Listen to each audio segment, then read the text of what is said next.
ഞങ്ങൾ ഈ കുട്ടിക്ക് വേണ്ടിയായിരുന്നു ഇത്രയും ആവറേജ് ചെയ്തത്. വി ഡി സതീശന് വീട്ടിലേക്ക് വിളിക്കുന്നുണ്ട്. ആ മരിച്ചുപോയ കുഞ്ഞിൻ്റെ അച്ഛൻ ഉണ്ടല്ലോ, അഖിലിൻ്റെ അച്ഛനെ വിളിച്ച് സംസാരിക്കുന്നുണ്ട്. അതിൻ്റെ ഒരു ചെറിയൊരു വീഡിയോ ആണ് കേട്ടോ ഞാനിവിടെ വെക്കുന്നത്. അത് മാത്രമല്ല, അഖിലിൻ്റെ സഹോദരിയുടെ പേരും അഖില എന്നാണ്. അഖിലയും മരണപ്പെട്ടിട്ടുണ്ടായിരുന്നു. അപ്പോൾ അതിൻ്റെ കാര്യങ്ങളൊക്കെ ഓരോ ആൾക്കാരൊക്കെ സംസാരിക്കുകയും ചെയ്യുന്നുണ്ട്. ഇവളുടെ പ്രസൻസ് എവിടെ ഉണ്ടോ അവിടെ എല്ലാം വിഷയങ്ങളും കാര്യങ്ങളൊക്കെയാണെന്ന് പറയുന്നുണ്ട്. പിന്നെ അതുപോലെ തന്നെ മറ്റവനുണ്ടല്ലോ, അർഷദ്, അവൻ നേരത്തെ വണ്ടി ഓടിച്ചുകൊണ്ടിരുന്ന ഒരു ഡാൻസ് ട്രൂപ്പിൻ്റെ ഉണ്ടായിരുന്നു. അവിടെ ഒരു പെൺകുട്ടി ഉണ്ടായിരുന്നു. ആ പെൺകുട്ടിയായിട്ട് ഇവൻ റിലേഷൻ ആയിരുന്നു. അവരൊരുമിച്ച് ജീവിച്ചിട്ടും ഉണ്ടായിരുന്നു. അവൾ ആത്മഹത്യ ചെയ്താണ് മരിച്ചത്. ഒരുപാട് കാര്യങ്ങളുണ്ട്. പിന്നെ അഖിലിൻ്റെ മരണമായിട്ട് ഇവൻ എന്തെങ്കിലും ബന്ധമുണ്ടോ? എന്തായാലും കാണും. കാരണം ഇവർ തമ്മിലുള്ള റിലേഷനും കാര്യങ്ങളൊക്കെ ആയതുകൊണ്ടാണ് അവൻ പോയി തീർന്നത്. അപ്പോൾ അതിന് ഇവൻ്റെ എന്തെങ്കിലും പങ്കുണ്ടോ എന്ന് അത് നല്ല രീതിയിൽ അന്വേഷിക്കണം. ഒരുപാട് കേസുകളുണ്ട് പറഞ്ഞു വെച്ച് നോക്കുവാണെങ്കിൽ. ഓക്കെ, എന്തായാലും ഞാൻ വീഡിയോ സജഷൻ സംസാരിക്കുന്നതെന്ന് വെക്കാം. അത് നമുക്ക് നഷ്ടപ്പെട്ടപ്പോൾ 2 മക്കളെ ഈ വീട്ടിൽ നഷ്ടപ്പെട്ടു പോയതാണ്. പിന്നെ ഞങ്ങൾക്ക് ഒരിക്കലും സഹിക്കാൻ പറ്റുന്നില്ല.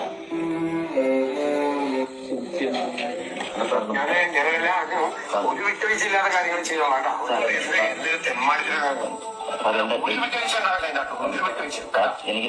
ചെയ്യാൻ പറ്റണ മാക്സിമം ചെയ്തോളാം. ഒട്ടും പരിഗണില്ല. നമുക്ക് എന്താ ചെയ്യാൻ പറ്റാത്ത മാക്സിമം ചെയ്തോളാം. കാരണം എന്ന് വെച്ചാൽ നമുക്ക് പൂർണ്ണമായിട്ടുള്ള ഒരു നല്ല, അതായത് അവർക്ക് 2 പേർക്കും വധശിക്ഷ കിട്ടത്തക്ക രീതിയിൽ തന്നെ ഒരു പഴുതടച്ചുള്ള ഒരു അന്വേഷണം തന്നെ വേണം. തീർച്ചയായിട്ടും ഒരു വിട്ടുവീഴ്ച ചെയ്യാൻ പറ്റിയാ പറഞ്ഞേക്കാം.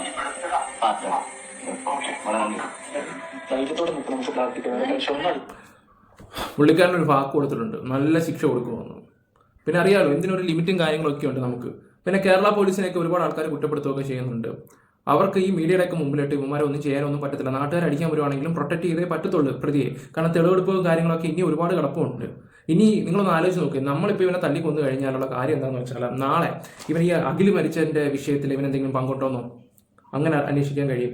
അങ്ങനെ അന്വേഷിക്കേണ്ടതാണോ? അങ്ങനെ ഒരുപാട് 2-3 കൊല കേസ് തന്നെ ഇപ്പം ഏകദേശം അന്വേഷിക്കാൻ കിടപ്പുണ്ട്. ഇവനെ അങ്ങ് തീർത്ത് കളഞ്ഞാലുള്ള നിങ്ങളൊന്ന് ആലോചിച്ച് നോക്കിയേ. അവിടെ നീതി കിട്ടേണ്ട കുറച്ച് കുടുംബങ്ങളുണ്ട്. അതും കൂടെ നമ്മളൊന്ന് ചിന്തിക്കണം. കുറച്ചൊന്ന് വെയിറ്റ് ചെയ്യും. എന്തായാലും ഇവന് തക്കതായിട്ടുള്ള ശിക്ഷയും കാര്യങ്ങളൊക്കെ കൊടുത്തിരിക്കും ഉറപ്പായിട്ടും. പിന്നെ ഒരു കാര്യം ഞാൻ പറയാം, ഗ്രീഷ്മ എന്ന് പറയുന്ന പെൺകുട്ടി അറിയാമല്ലോ, വിഷം കലക്കി അവൾ കാരണം ഒരു ചെറുക്കം മരണപ്പെട്ട എല്ലാവർക്കും അറിയാമല്ലോ. അവിടെ ഒരു പെണ്ണായ അവളെ തൂക്കിക്കൊല്ലാൻ വിധിച്ചതാണ്. അപ്പോൾ പിന്നെ ഇവൻ്റെ കാര്യത്തിൽ ഏകദേശം തീരുമാനം ഉണ്ടാവും. അതിനു മുമ്പ് എന്തെങ്കിലുമൊക്കെ തെളിയാനുണ്ടെങ്കിൽ അത് തെളിഞ്ഞേ പറ്റത്തുള്ളൂ. അതുകൊണ്ട് നിങ്ങൾ ഒന്ന് സമാധാനത്തോടെ ഒന്ന് ഇരിക്കുക എന്ന് മാത്രമേ എനിക്ക് നിങ്ങളോട് പറയാൻ പറ്റത്തുള്ളൂ. ഒരുപാട് ആൾക്കാർ കമൻ്റ് ഇട്ട് അതുപോലെ തന്നെ തെറിവിളിയും കാര്യങ്ങളൊക്കെയാണ്. പക്ഷേ എന്ത് ചെയ്യാനാ, ഇങ്ങനെയുള്ള കാര്യങ്ങളൊക്കെ കൊണ്ടല്ലേ നിങ്ങളെപ്പോലെ തന്നെ ആഗ്രഹിക്കുന്ന ഒരു വ്യക്തിയാണ് ഞാനാണെങ്കിൽ പോലും. കഴിഞ്ഞ 2 വീഡിയോയിലാണെങ്കിലും ഞാൻ മോണിറ്റൈസേഷൻ ഓഫ് ആക്കിയിട്ട് തെറി വിളിച്ചത്. ഓക്കെ, എന്തായാലും നമുക്ക് ഇന്ന് അവരുടെ വീട്ടിലെ കുറച്ച് കാര്യങ്ങളൊക്കെ ഞാൻ വെച്ച് തരാം. എന്തുകൊണ്ട് ഇവർ മാറി നിൽക്കുന്നു? ഇവരെന്തുകൊണ്ട് അന്വേഷിക്കുന്നില്ല? ഞാൻ പോലീസ് എന്നെ സ്റ്റേറ്റ്മെന്റ് എടുക്കാൻ ചെന്നപ്പോൾ അവർക്കുള്ള ഫോൺ നമ്പരും പേരും എല്ലാം ഞാൻ കൊടുത്തിട്ടുണ്ട്. അത് പോലീസ് അതിന് സഹകരിക്കുന്നു തോന്നുന്നു, കാണുന്നു. ഞാൻ ഈ സംഭവങ്ങൾ തന്നെ ഈ വാർത്ത പുറത്തു വന്നപ്പോഴല്ലേ ഞാൻ കാണുന്നത്. എന്റെ കുഞ്ഞിനെ ആദ്യമായിട്ട് കാണുന്നത് മെഡിക്കൽ കോളേജിൽ പോകുമ്പോഴാണ് കാണുന്നത്. ചേതനേറ്റ ശരീരമാണ് ഞാൻ കാണുന്നത്. അന്ന് ആ കുഞ്ഞിനെ പുറത്ത് കാണുമ്പോഴത്തേക്ക് പൊള്ളലുണ്ട്, കുറുവേറ്റ പാടുകളുണ്ട്. ആദ്യമായിട്ട് അവസാനമായിട്ട് കുഞ്ഞിനെ അവിടെ വെച്ചാണ് കാണുന്നത്. ഈ കുഞ്ഞിന്റെ അമ്മ അഖില ഇവിടെ ഉണ്ടായിരുന്നല്ലോ, മോന്റെ കൂടെ ഉണ്ടായിരുന്നു. എങ്ങനെയായിരുന്നു സ്വഭാവം ഉണ്ടായിരുന്നത്? സ്വഭാവം കാര്യങ്ങളെന്ന് പറഞ്ഞാൽ നമ്മുടെ കൂടെ നിൽക്കുമ്പോഴും അഖിലെ നല്ല രീതിയിലൊക്കെ വന്നത്. അവർക്കുള്ള ഒരു രീതി ഉണ്ടായിരുന്നെങ്കിൽ നമ്മുടെ രീതിയിലേക്ക് അവൾ വഴങ്ങുന്ന നല്ലൊരു കുട്ടിയാണ്. നമ്മളെ ആ സമയം എന്റെ മോന്റെ ഭാര്യയായിട്ട് ഇരിക്കുമ്പോഴത്തേക്ക് നമുക്ക് കുറ്റം പറയാത്ത രീതിയിലല്ലായിരുന്നു. ഒന്നൊരു കുട്ടിയല്ല നമ്മൾ. കാരണം എന്റെ മകൾ മരണപ്പെട്ടു, മകളുടെ സ്ഥാനത്ത് അവൾ വന്നു. മകൾ അതേ പേരുള്ള ഒരു കുട്ടി വന്നപ്പോഴത്തേക്ക് നമ്മുടെ വലിയ സന്തോഷമായിരുന്നു. അത് പറയാനുള്ള കാര്യം എന്താണെന്ന് വെച്ചാൽ, ഈ അഖിലയുടെ പേര് തന്നെയാണ് ഈ അച്ഛൻ്റെ മോടെ പേരും അഖിലേന്ന് തന്നെയാണ്. മോന അഖില്. പിന്നെ അത് മാത്രമല്ല, ഇവനെ സപ്പോർട്ട് ചെയ്യുന്ന ഒരു സംഘടനക്കാരുണ്ട്. അതിൻ്റെ പേര് ഞാൻ ഒരാളെ വിളിച്ചു വെച്ചപ്പോൾ പറഞ്ഞായിരുന്നു, അതങ്ങ് മറന്നുപോയി. അപ്പോൾ ആ മുസ്ലിം സംഘടനയിൽപ്പെട്ട കുറച്ച് ആൾക്കാർ ഇവരെ സപ്പോർട്ട് ചെയ്യുന്നുണ്ട്. അയ്യോ, ഇനി കുറേ ആൾക്കാർ വിചാരിക്കും ഡാനി ഇതിനെ പോലെ വന്നിട്ട് ഇവിടെ ജാതി മതമൊക്കെ. അല്ല, ഞാൻ കാര്യം പറഞ്ഞാണ്, ഇവനെ കുറേ ആൾക്കാർ ഇവനിപ്പോൾ ഹെൽപ്പ് ചെയ്യുന്നുണ്ട്. ഓക്കെ, എന്തായാലും ഹെൽപ്പ് ചെയ്യുന്ന അവന്മാരോട് ഒന്നേ പറയാം, അവിടെ നാണം മാനം കേട്ട അവന്മാരെ നീ ഒന്ന് ആലോചിച്ച് നോക്കും. ഒരു പിഞ്ചു കുഞ്ഞിനെ നശിപ്പിച്ചിട്ട് അവനൊക്കെ ഹെൽപ്പ് ചെയ്യാൻ പോയി നിന്റെ മോളി ഇരിക്കുന്ന ദൈവം പോലും വെറുതെ വിടത്തില്ല. ഓക്കെ, 91 മുറിവുകളാണ്. നിങ്ങളൊന്ന് ആലോചിച്ച് നോക്കി. ആ വാര്യലിന് 7 ഇഞ്ചുറീസ്. നിങ്ങളൊന്ന് ആലോചിച്ച് നോക്കിയാൽ കുഞ്ഞ് എത്രമാത്രം ബുദ്ധിമുട്ടി കാണുമെന്നൊക്കെ. ഒന്ന് അല്ല, എൻ്റെ ഒരു ഫ്രണ്ട് എന്നെ വിളിച്ചിട്ട് പറയാം, എടാ ഒന്ന് വെച്ചാൽ അത് രക്ഷപ്പെട്ടെന്ന് കരുതിയാൽ മതി. അങ്ങനെ ഒന്നും ചിന്തിക്കില്ല എന്ന് പറഞ്ഞു. അതിപ്പോൾ സമാധാനത്തോടെ ഇരിക്കുന്നുണ്ടായിരിക്കും. ജീവനുണ്ടായിരുന്നെങ്കിൽ നരകിച്ചേനെ കുഞ്ഞെന്നാണ് പറയുന്നത്. എന്തായാലും ഇവരെ വെറുതെ വിടരുത്. പിന്നെ അതുപോലെ തന്നെ ഇവൻ പോലീസിൻ്റെ വണ്ടിയൊക്കെ ഓടിച്ചിട്ടുണ്ട്. പിന്നെ അഖില 3 മാസം പ്രഗ്നൻ്റ് ആയിരിക്കുന്ന സമയത്താണ് അഖിൽ ജീവൻ വീഡിയോ ഒക്കെ ചെയ്തത്. ആ സമയത്തും ചാറ്റിങ് കീറ്റും അങ്ങനെയുള്ള കുറേ വിഷയങ്ങളും കാര്യങ്ങളൊക്കെ ഉണ്ടായിരുന്നു. ഓക്കെ, അച്ഛൻ പറയുന്ന ബാക്കി കൂടെ നോക്കാം. അതുപോലെ എന്റെ മകളുടെ നമ്മള് ഒരു മാണിക്യം പോലെ കരുതുന്ന വസ്ത്രങ്ങളെല്ലാം അവളെ അണിയിച്ച്, ഈ അഖിലെ അണിയിച്ച് നമ്മൾ അത് ഇട്ട് കണ്ട് നമ്മൾ സന്തോഷപ്പെട്ടിരിക്കുമായിരുന്നു. ഇതിനിടയ്ക്ക് ഇവള് വന്നതിന് അത് പിന്നെ ഒരു രാജകുമാരിയായിട്ട് വന്ന് പിന്നെ ഒരു പിശാചായിട്ട് മാറുന്ന അവസ്ഥയിലേക്കാണ് പരിമളം മാറിയത്. ശരിക്കും എന്തായിരുന്നു സംഭവം?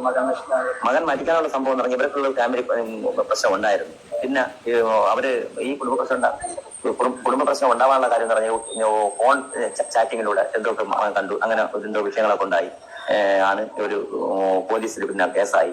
പോലീസിൽ ഇവൾ എഴുതി വെച്ചു ഈ അഖിലിനെ എന്റെ മകനെ വേണ്ട എന്ന് എഴുതി വെച്ച് പിരിയുമായിരുന്നു. ശരിക്കും ഇത് അറിഞ്ഞപ്പോൾ എന്തായിരുന്നു തിരിച്ച് കുഞ്ഞിനെ വേണമെന്ന് പറഞ്ഞിരുന്നത്? കുഞ്ഞിനെ വേണമെന്ന് അവള് ഈ മരണസമയത്ത് 3 മാസം ഗർഭിണിയാണ്. ഗർഭിണിയെ കുഞ്ഞിനെ നമുക്ക് കൊണ്ടെന്ന് പറയുന്നത് നിയമപരമായി നമുക്ക് അവകാശമില്ല. എന്റെ അറിവ്, എനിക്ക് അറിവ് അങ്ങനെയായിരുന്നു. 18 വയസ്സെങ്കിലും കഴിയണം. 18 വയസ്സ് കഴിഞ്ഞാൽ അതും കുഞ്ഞ് തീരുമാനിക്കും ആരോടെ നിൽക്കണം എന്നുള്ളത്. അങ്ങനെ അതുകൊണ്ട് ആ ഒരു വഴിയിൽ നമ്മൾ തിരിഞ്ഞില്ലേ, കുഞ്ഞിനെ അപ്പോൾ ചോദിക്കാൻ പോയില്ല.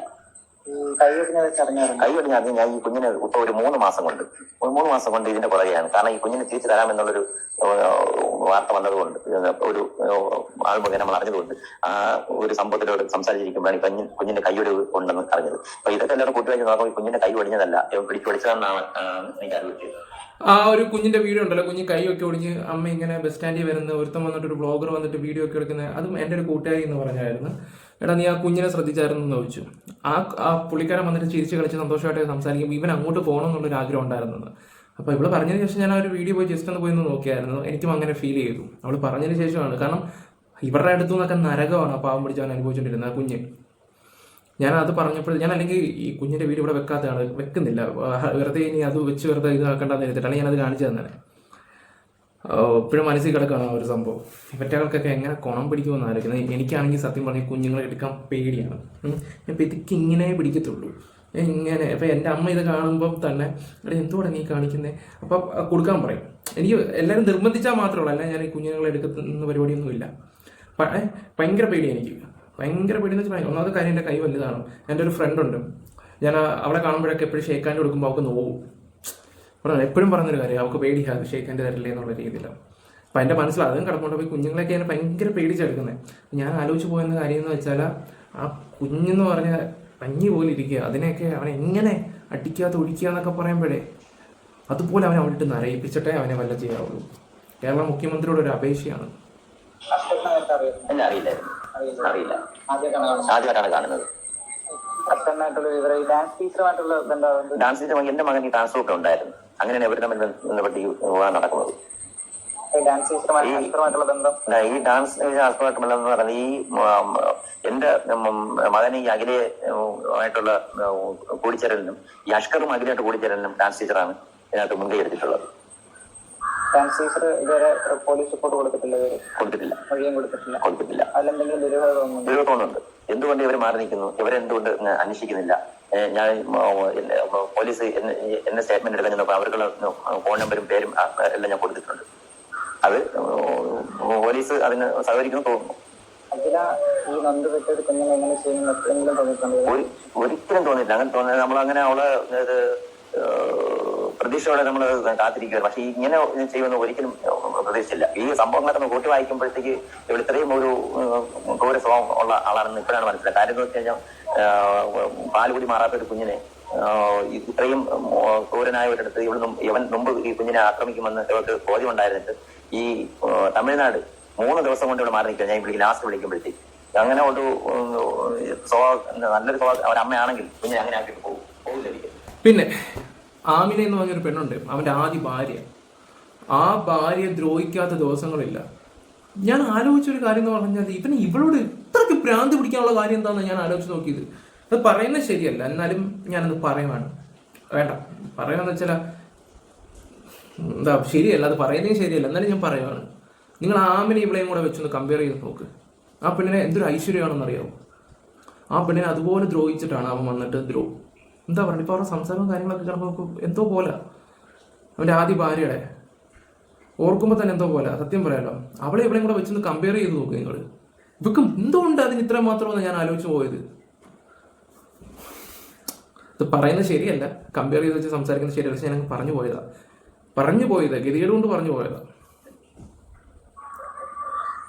ഒരു അമ്മയുടെ കയ്യിൽ നിന്നും പ്രതീക്ഷിക്കാത്ത ഒരു സംഭവമാണ് കേരളം മൊത്തം നടത്തിക്കൊണ്ടിരുന്ന സംഭവം. ഇത്രയും മുറിവുകളും ഏറ്റപ്പോഴും ആ കുഞ്ഞിലേക്ക് എന്തെങ്കിലും എപ്പോഴെങ്കിലും. ഓക്കെ, ഞാനിത് കുറച്ച് മാത്രമേ വെക്കുന്നുള്ളൂ. നിങ്ങൾ എന്തായാലും മനസ്സിലാക്കുക, ഞാനൊരു കാര്യം പറയട്ടെ, ഈ ഒരു കല്യാണം കഴിച്ച് ഡിവോഴ്സ് ആയിട്ട് നിൽക്കുന്നവരൊക്കെ പരമാവധി കല്യാണം കഴിക്കാതിരിക്കുന്നതന്നെ നല്ലത് ഇപ്പോൾ ആലോചിക്കുമ്പോൾ. കാരണം വരുന്ന അവന് നമ്മുടെ കുഞ്ഞുങ്ങളെ ഇഷ്ടപ്പെടുമെന്നൊന്നും പറയാൻ പറ്റത്തില്ല. അപൂർവമായിട്ട് ആരെങ്കിലും, ഞാൻ പറയാം 100 10% മാത്രം നോക്കിയാൽ മതി.